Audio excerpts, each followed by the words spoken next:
Ici, on va donner les codes de retour de plusieurs fonctions comme fscanf, fgetC.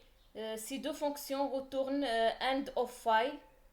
Par contre, fgetS retourne nul et fread retourne la valeur 0.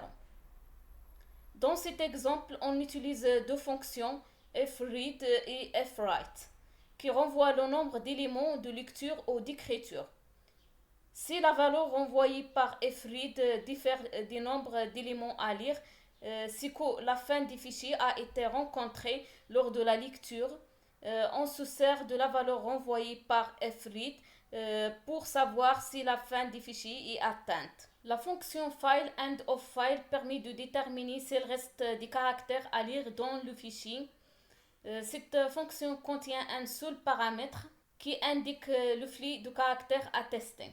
Donc la valeur de retour représentée par 0 indique si la fin du fichier est atteinte. Donc on va écrire un programme qui nous permet d'afficher le contenu d'un fichier texte. On va inclure la librairie studio.h.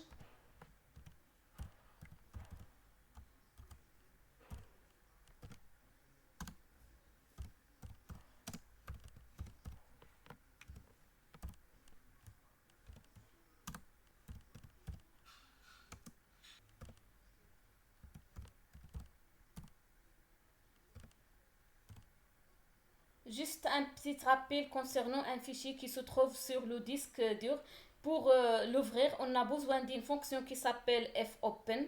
Cette fonction prend en paramètre le nom du fichier, son chemin d'accès, puisqu'on est dans le même répertoire. Ensuite, le mode d'ouverture, ici on fait le mode R, read.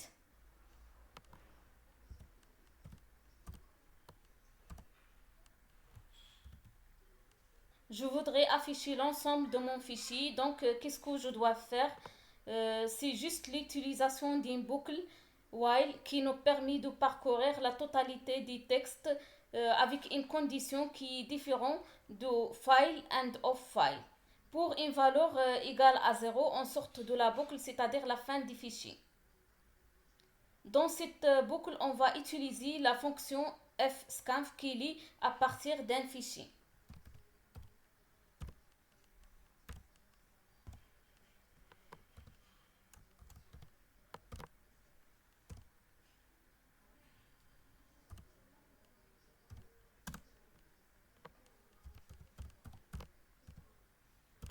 Puis l'affichage du contenu du fichier avec la fonction printf.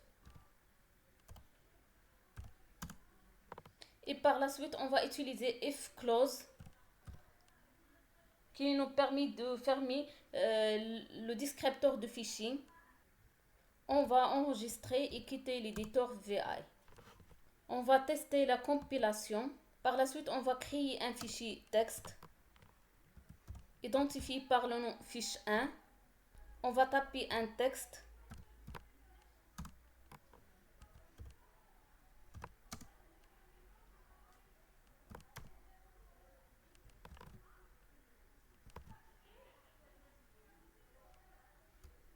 Et on va lancer l'exécutable.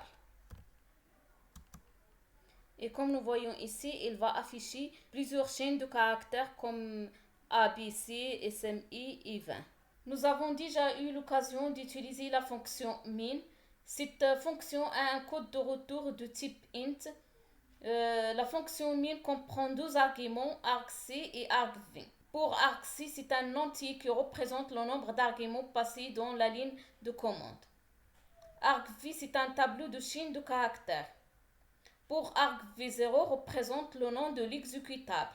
argv1 indique le nom du premier argument passé dans la ligne de commande. argv2 représente le nom du deuxième argument. Comme nous avons déjà vu dans la programmation en shell, $10 se comporte comme argc, $0 se comporte comme argv0, $1 se comporte comme argv1.